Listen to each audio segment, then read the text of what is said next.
Before transferring scan data to the Visualizer 3D Studio software, your computer must be paired with your Rover C4 via Bluetooth. Click on the Windows icon and select Settings. Select Devices and add Bluetooth or other device. Choose Bluetooth and make sure your device is turned on and discoverable. Click on OKM Rover C4 and confirm. Select Memory to PC on your Rover C4 and choose the file you would like to transfer.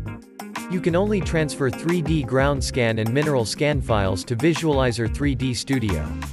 If the scan file has a green checkmark, it has already been transferred.